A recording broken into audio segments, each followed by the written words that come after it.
Hello out there. I'm so excited today to be revealing the winners of the AutoCrit Challenge 2024, our big short story challenge. I know a lot of you are anxious to find out if you made it into the anthology. I often like to tease you and string things along, but this time around, I'm not going to do too much of that. There'll be a little bit of that, of course. There has to be a little bit of that, but not too much. We're going to get right into things. So, the first question that everybody always asks is how many people uh, played a part in this challenge? How many people, you know, uh, submitted files? So we had 219 entries. So quite a lot.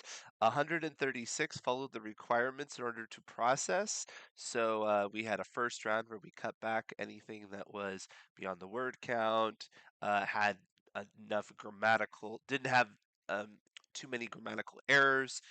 Ultimately, it was our goal to just go ahead and print this when we were finished. We didn't want things that we would have to go through and make a lot of edits to.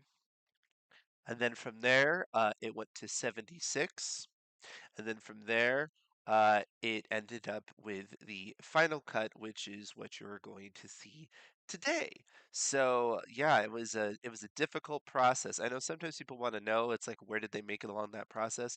We don't generally track things that closely, partly because we're not paying attention to whose file goes with what or anything. We're just looking at them as a whole. So unfortunately, we wouldn't be able to tell you that.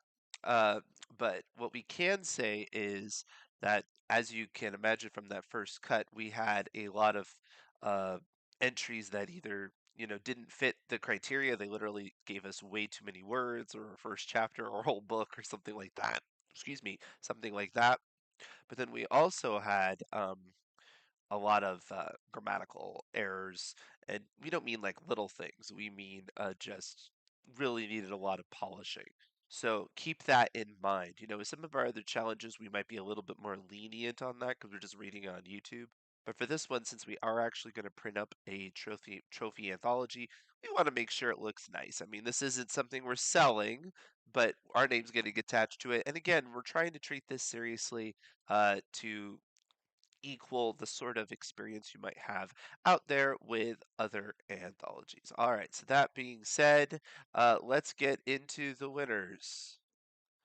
No, first I'm going to say thanks. Thanks for being a part of this, no matter if you made it to the anthology or not. I certainly hope that you enjoyed playing a part in this. It's a lot of fun, and I hope you learned something. But I know you're waiting for the anthology winners, right?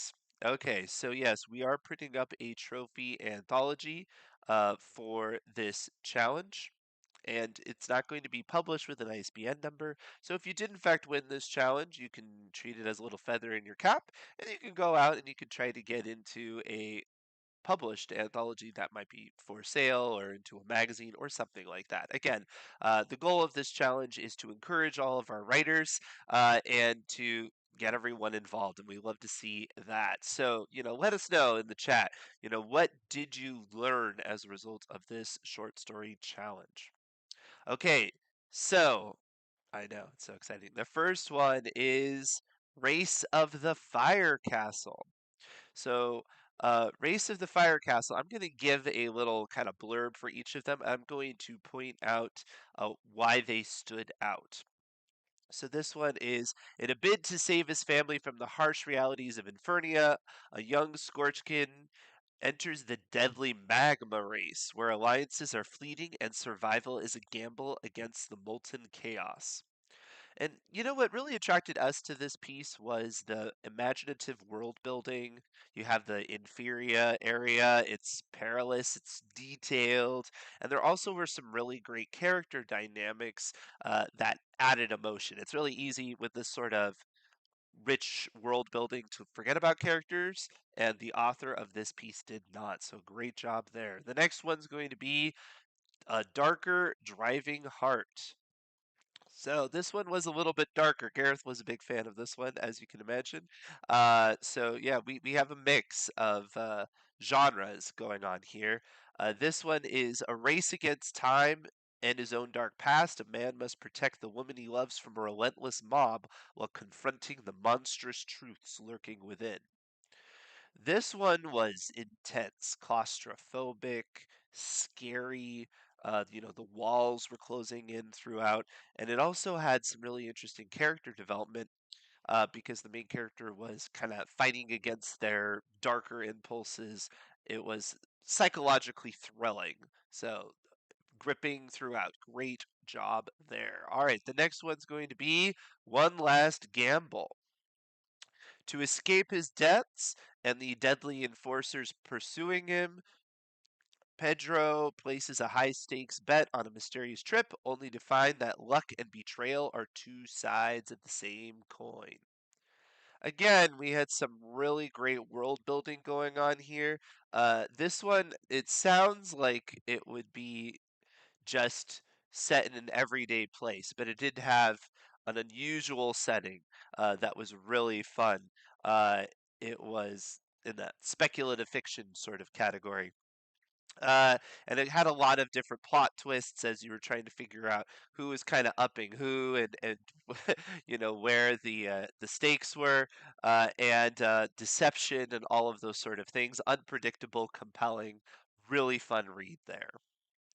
Yeah, you may have noticed I'm not giving the names of the authors. Some people do submit anonymously, and then also, again, just in case somebody's going to sell it out there, maybe they'll use a pen name or something. We just go with the title. All right, so the next one is Long Shot. Well, it was not a long shot to get into the anthology. This one was very true to the theme in terms of it being um, about racing a racehorse. And, we had some other ones you might have noticed that were much more abstract about the theme. Still true to the theme, just, I guess, not as direct to the theme. I'll put it that way. In a race of a lifetime, Redline, a determined thoroughbred, battles against all odds and a notorious curse to achieve victory at the Kentucky Derby, only to face a heart wrenching twist of fate. This one was so good at putting you in the point of view. It was a deep point of view. It was visceral. It was sensory. You were just there along for the race with them. And again, the characterizations were great. You had the bond between the rider and their horse and shared aspirations. It was quite powerful. All right, the next one Flight of the Dragons. So this is a high stakes dragon race. Kara and her small green dragon forest strive against seasoned competitors and perilous obstacles to secure a future for her family, only to uncover an unexpected twist at the finish line. You'll notice a lot of twists along the way, right? Yes, we love twists. Twists are, of course, an effective way of writing, but yeah, we had a lot of authors pull in some interesting endings and conclusions and whatnot. Uh, yeah, this one was interesting because it really got into the personal torment of the main character. And there were some dramatic themes of fate and sacrifice. And again, you had that detail going on. It was very immersive. I'm going to sound a little bit like a broken record because I keep describing these well written pieces. So forgive me if if I get too repetitive here. All right, the best day. Okay, so this one was very different. Uh, this was more of, I want to say, a slice of life, right?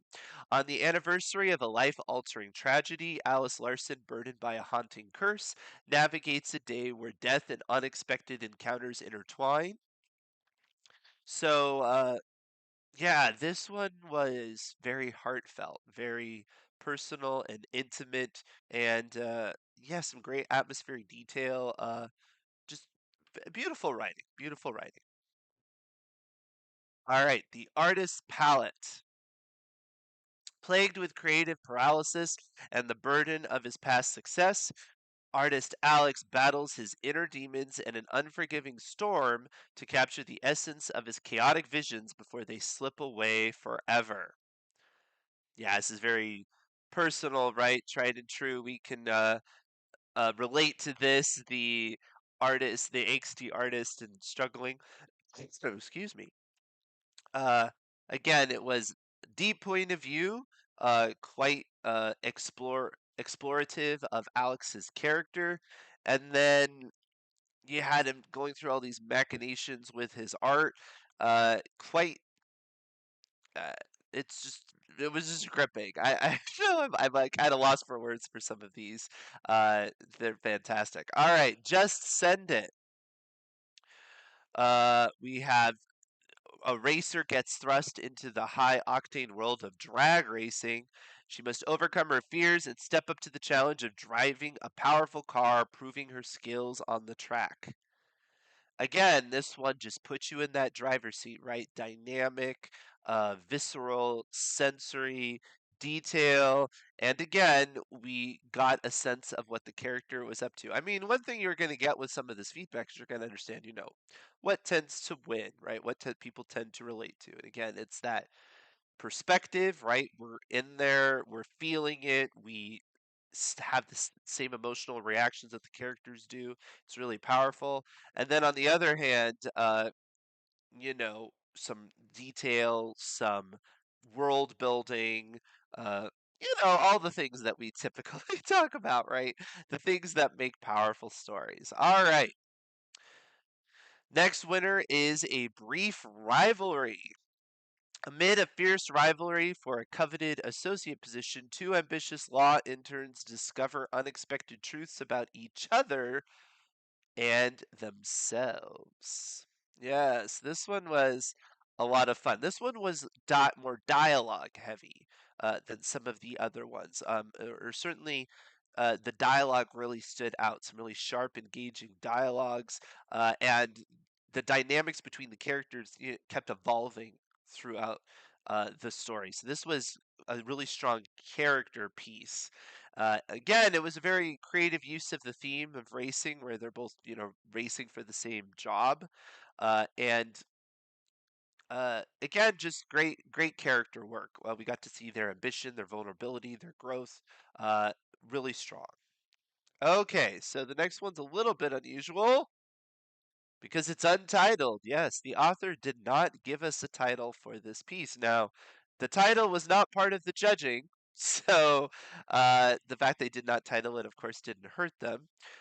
This one involved a high stakes search and rescue race uh, where the main character faced both natural hazards and her ruthless competitor, but an unexpected real life emergency tests her skills and resolves in ways she never anticipated. So this one we really liked the way that it showed, an intense realistic portrayal of survival and rescue scenarios. And it really immersed you into the wilderness. And of course, you had some interesting character development as well. A transformation from determined trainee to a decisive and empathetic rescuer, right? So it was Uh, again, I'm at a loss for words. Just really beautifully written, even though it didn't have a title. Uh, we did like this piece, so you know who you are, and yeah, we'll be contacting you so we can get a title, so it doesn't get printed as untitled. But we didn't want to spoil the surprise for you, and we're assuming it was just omission. I'm sure you have a title for it. It just probably didn't make it in there somehow. All right, Rabbit Race. This is the final one. I believe there were 11 this time. It was based on the word count. So we didn't, vet them for that. It was just when we got to the ones that we liked that were good enough quality. We did, in fact, have enough room for 11 with some of the word counts here. So that's great. One extra one, right? In a desperate bid for a better wife, a young man enters the perilous rabbit race where survival and cunning are tested against the deadly pursuit of the Fang, with the promise of a wish granted to the victor. So this one was atmospheric, tension filled, high stakes race, right? And it had those magical elements. We're getting back into fantasy. We had a few in that realm. As I said, we had a broad spectrum of genres going on here. More in the horror, more in the fantasy, more in the might call more in the literary fiction side. It's really all over the place. And we liked the way that this developed from that desperation to sort of a bittersweet triumph in this story. Again, brilliant work. Brilliant work to all of the authors. I'm at a little bit of a loss for words. Me, I love to analyze, but I'm also trying to represent the thoughts of everybody else on the judging panel as well. I want to make sure that, you know, they're represented here. Okay, so if you're just coming in now, or perhaps you're just raring to go because maybe you didn't make it to the finals this time, but you are looking to get back in the writer's seat, which is what we should always be doing, the next challenge is Picture That. So, this is a short story writing challenge, and I'm not going to give you any more than that. Come on. I love to cheese. So next week we'll be announcing exactly what it means to be doing Picture That. But as you might imagine, it's going to involve pictures. And of course, I already mentioned it earlier, but the Immersive Settings Workshop begins on Sunday. So please check that out. It's going to be great. I'm really looking forward to it. Of course, a lot of the winners of this challenge, the people that made it to the finals, wrote some wonderful immersive settings. And so learning how to do that is a big benefit to everyone. And again, I invite you to check out all of our wonderful events here at AutoCrit. Tonight, I'm going to be talking about fantasy tropes that maybe you wish would go away. We have club sessions all throughout the month. You can always check out those calendars. And yeah, the club sessions are part of your AutoCrit subscription. And so they're not extra. The workshops and the courses are extra, but the clubs are not, and so you can always join us for any of those. Anyway, I had so much fun with this. It was amazing. You step it up every time. We love our community. Thank you so much for being involved, and we hope to see you in more challenges in the future. Bye, everyone.